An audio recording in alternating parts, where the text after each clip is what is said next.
और मैं आपको बता रहा हूं, जो भी सिटी एसपी हैं उनके खिलाफ आज के आज ह्यूमन राइट्स में भी जाएंगे और उन पर कोर्ट में आज केस भी करेंगे। सर, पुलिस का बयान है, पुलिस सिटी एसपी सेंट्रल का बयान है कि उन्होंने प्रयास किया कि छात्रों और अभ्यर्थियों के डेलीगेट्स की टीम को मिलवाया जाए, पर आपके पास कोई डेलीगेट की टीम नहीं थी, घंटों पुलिस इंतजार करती है। ऐसा है, सिटी एसपी अभी नया नौकरी उन्होंने शुरू किया है। मेरा उनको एक सुझाव है बिना मांगा हुआ कि आप पुलिस का काम है लोगों की सुरक्षा, लोगों को डराना नहीं। और ये जो पिछले 2 बार से लाठीचार्ज हो रहा है और अभी नया हीरो बनने की कोशिश कर रही हैं, ऐसा ना हो कि आप ही को बहुत भारी खामियाजा इसका भुगतना पड़ जाए। आप कह रहे हैं कि डेलीगेट नहीं है, ये सारे छात्र वहां थे कि नहीं थे, पूछिए तो जरा। और वहां पर छात्र कर क्या रहे थे जिसके लिए आपने लाठी चलवाया? क्या वहां से कोई काफिला गुजर रहा था? क्या वहां कोई सार्वजनिक कार्यक्रम था? क्या वहां ट्रैफिक रुकी हुई थी? सिर्फ अपने हीरोइज्म में बच्चों को दौड़ाकर आप मरवा रहे हैं, तो इतना भी मत वर्दी का रोड निकालिए कि पता चला कि सब कुछ उल्टा हो जाएगा।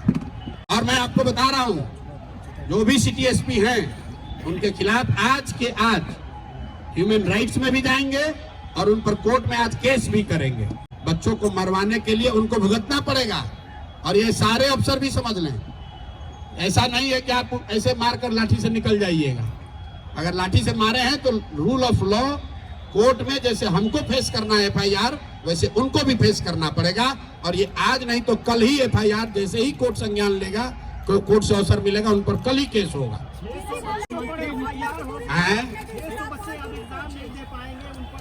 अरे भाई, आज जब ही, इसीलिए आज जो छात्र जा रहे हैं बात करने, उसका पहला 5 में एक महत्वपूर्ण मांग है कि सारे बच्चों पर जो आपराधिक मुकदमे दर्ज किए गए हैं उसको वापस लिया जाए। हम पर भी एफआईआर किया गया है, आर.के. मिश्रा पर किया गया है। देखिए, आपराधिक लोग हैं। आर.के. मिश्रा यहाँ डीजी रहे हैं बिहार में, ये अपराधी हैं। आनंद मिश्रा अपराधी है। हम लोग तोड़फोड़ करने वाले लोग हैं। आपको क्या लगता है इस एफआईआर में क्या है? कोई तथ्य है इसमें? मतलब आर.के. मिश्रा यहाँ बिहार सरकार में डीजी होम रहे हैं और सरकार को उससे वो खड़े होकर बात कर रहे हैं, सारा प्रशासन। इन्होंने कल चीफ सेक्रेटरी को समझाया, बात करी, उनसे अनुरोध किया कि भैया इसको कैसे डिफ्यूज किया जाए ताकि कोई हिंसा ना हो, कोई गलती ना हो। ये अपराधी हैं। आप बताइए, अपराध, या अगर आपको अपराधी लगते हैं तो अपराध का डिफिनेशन ही फिर बदलना पड़ेगा। जिन लोगों ने अपना पूरा जीवन लगाया है बिहार में, बिहार को बनाने सुधारने में, उसको आप अपराधी बताकर एफआईआर लॉन्च कर रहे हैं। अपने को अभी नया अफसर हो गए तो समझ नहीं आ रहा है कहां जा रहे हैं। यहाँ के डीएम ने किसी को सार्वजनिक तौर पर एक थप्पड़ मार दिया, कहीं केस दर्ज हुआ है उसका? कहीं केस दर्ज हुआ है उसका? किसने अधिकार दिया है यहाँ के डीएम को किसी को मार दोगे एक थप्पड़? यही यहाँ हालत हो गई है। चूंकि ये जो अधिकारी है इनकी मनमानी हो गई है।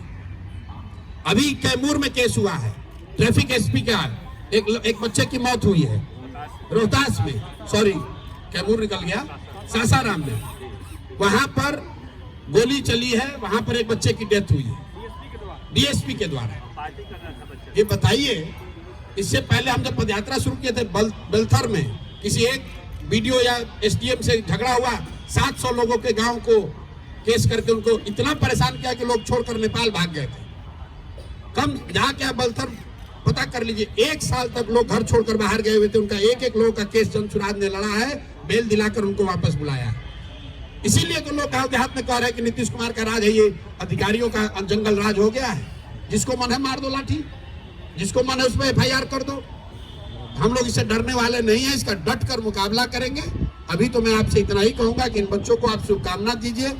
और मैं मुख्य सचिव महोदय का धन्यवाद भी कर रहा हूं कि व्यक्तिगत तौर पर उन्होंने मिलने की पहल की है।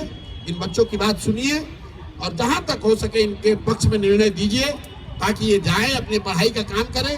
बाकी राजनीति करने के लिए तो हम लोग बैठे ही हुए हैं, राजनीति चलती रहेगी, धरना प्रदर्शन चलता रहेगा, मुकाबला होगा। इन बच्चों के जीवन से खिलवाड़ मत कीजिए, इनकी बात को सुनिए। ये सामान्य परिवार के लड़के हैं, पढ़ने आए हैं, जिंदगी बनाने आए हैं। इन पर आप FIR करके लाठी चलाकर किसी का भला नहीं कर रहे हैं, अपना भी भला नहीं कर रहे हैं। इसी के साथ हम लोग इसको खत्म करेंगे। आप लोगों ने गुमराह किया, फैलाया। आपका काफिला गांधी मैदान के पीछे से निकल रहा था और लाठीचार्ज हो रहा था। भाई आराम से बात, आराम से बात। 1 नंबर के 10 नंबर गेट से आप जवाब मैं आपको दे। मैं भी वहाँ था, मैं भी वहाँ था। बोलिए। आप गांधी मैदान में थे, इसकी सूचना किसी मीडिया को नहीं, किसी को जानकारी नहीं अच्छा, मिली। आप एक मिनट स्वराज मीडिया सेल हर मिनट अपडेट करता है। सुनिए, 1 मिनट सुन दो। क्यों जानकारी नहीं? अरे सुन, अरे आप इतना एफिशिएंट नहीं है ना भाई साहब। क्यों नहीं है भाई? नहीं, आपसे सीख रहे हैं अभी। नहीं, तो आप सीखिए ना, आप सीखिए। आपका नेतृत्व कंट्रोल नहीं रहा छात्रों पे, ये मानिए। ठीक है, ऐसा है। आपको नहीं लगता है? आप लोग कम से कम 5 पत्रकार वहाँ थे। चुप रहोगे। आज तक वाली भी थी, ये भी थी। आप सुनिए, कितने लोग जो मीडिया के थे, जो घटना के बाद जब मैं गांधी मूर्ति के पास बैठा हुआ था, सब लोग थे, आप लोग और सारे लोग थे। आप वहाँ नहीं थे अगर किसी वजह से, तो हम सुनिए, आपने बल्कि ये भी कहा प्रशांत जी बोलिए। तो मैं क्या कह रहा था कि भाई मैं अभी साथियों को बुला रहा हूँ, माइक की व्यवस्था करा रहा हूँ, यही तो बात थी। 10 मिनट तक मैं बयान नहीं दिया हूँ, उसके बाद मैंने बयान दिया। लेकिन उससे पहले भी बिस्कोमान के सामने हमने सारे मीडिया को सारी बात की जानकारी दी है। आप जब पूरी बात सुनेंगे नहीं तो कैसे पता चलेगा? कोई यहाँ मीडिया का साथी नहीं कह सकता है कि जब मैं गांधी मैदान में बैठा हुआ था, सिट आउट खत्म होने के बाद और लाठीचार्ज से पहले 35 मिनट तक हम बैठे रहे। ये आपका कहना ठीक है कि जब हम वहां से निकले हैं तब लाठीचार्ज हुआ है। 45 मिनट के बाद हम जब सिट आउट से निकले हैं, उसके बाद बिस्कोमान पर मैंने मीडिया को बात करी है, फिर मैं गांधी मैदान स्टैचू पर बैठा हूं। 25 मिनट पर सबको ब्रीफ करने के बाद जब साथी वहां से नहीं आ रहे थे तो हमने सबको वहां हिदायत दी है, एक बच्चों को, कि वापस मत जाओ, आप लोग घर जाइए। जो लोग वहां बैठे हुए थे, हम लोग के साथी RK मिश्रा भी थे, किशोर कुमार मुन्ना भी थे, और कई लोग छात्रों को ये समझाने में लगे हुए थे कि भाई आप लोग चलिए। प्रशांत जी, यही तो दिक्कत है कि छात्र कह रहे हैं कि आखिरी तक आप क्यों नहीं रुके? लाठी अरे भैया, आखिरी आप किसको आखिरी मानते हैं? हम उसको आखिरी मानते हैं जहां सरकार ने ये माना कि आप यहां से धरना हटा लीजिए और हम लोग बात करने को तैयार हैं। तो अगर मैं धरना वहां से नहीं हटाता तो सरकार से बात कैसे होती?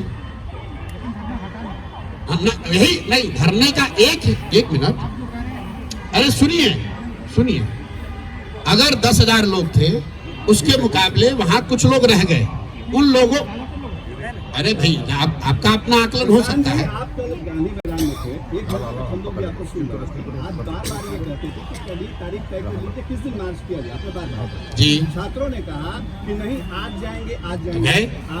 आपने जैसे भी फैसला लिया, ये फैसला हुआ कि 4 बजे के बाद वहाँ से मार्च जो भी डेलीगेशन है लेकर के आप लोग जाएंगे। चले। आपको ये लगता है कि इस छात्र के आंदोलन को समझने में आपसे कहीं चूक होगी, क्योंकि वो छात्र आपकी बात पूरी मान नहीं रहे? आप मेरी बात खुद ही कह रहे हैं कि भाई सुन तो लो भाई, छात्र आंदोलन चलाने का या छात्रों के आंदोलन का नेतृत्व करने का आपका अनुभव ज्यादा हो सकता है, मेरा थोड़ा कम होगा। लेकिन आप भी ये कह रहे हैं कि उस पूरे छात्र समूह में कुछ छात्र, जब तक सारे छात्र बात मान रहे थे तब तक किसी को कोई दिक्कत नहीं हुई है। प्रशांत किशोर ही सबसे आगे खड़े थे, घंटों खड़े थे, किसी बच्चे को खरोच भी नहीं आई है। लेकिन जब पूरे समूह में से एक समूह मेरे बार बार समझाने के बाद भी वहां से नहीं हटा, फिर जाकर मैं गांधी मैदान में मूर्ति के पास बैठा, वहां से मैंने लोगों को संदेश दिलवाया, आग्रह कराया कि आप लोग वापस आ जाइए, हट जाइए, मैं वहां नहीं हूं, पुलिस आपके साथ ज्यादती कर सकती है। उसके भी 10 मिनट के बाद पुलिस ने वहां लाठीचार्ज शुरू किया है। तो आप अगर ये कह रहे हैं कि कुछ छात्रों ने बात नहीं मानी तो सही बात है, लेकिन ये सारे छात्र हमारे कोई पार्टी के सदस्य तो है नहीं। अब अगर आप नहीं मानिएगा और आपके साथ गलती हुई तो जो लोग इन छात्रों को वहां रोक रहे थे, जिम्मेवारी उनकी होनी चाहिए। और मैं आपका ये तेवर देखना चाहता हूं, जब आप नीतीश कुमार से पूछो ये सवाल, जो लाठी जिसने चलवाया है, नीतीश कुमार को तो आप सवाल पूछते नहीं हो। आपके रहते हुए मैं पूछा है, आप वहाँ राष्ट्रीय उपाध्यक्ष थे, अरे भूल क्यों जाते हैं? राष्ट्रीय, अरे भाई काहे, अरे आप नीतीश कुमार से भी मेरा आप लोगों से आग्रह है, आप लोगों से एक मिनट, अरे एक मिनट जरा सुन लीजिए। आप लोगों से मेरा आग्रह है, प्रशांत किशोर की क्या गलती है, तेजस्वी यादव की क्या भूमिका होनी चाहिए और दूसरे लोग वहां क्या करने चाहिए, वो अलग बात है। लेकिन पूरा मामला जिस सरकार की गलत नीतियों से बना है, सरकार को भी तो पूछ लो भाई एक बार। नीतीश कुमार लाठी चल रही है यहाँ और दूसरी तीसरी बार चली है।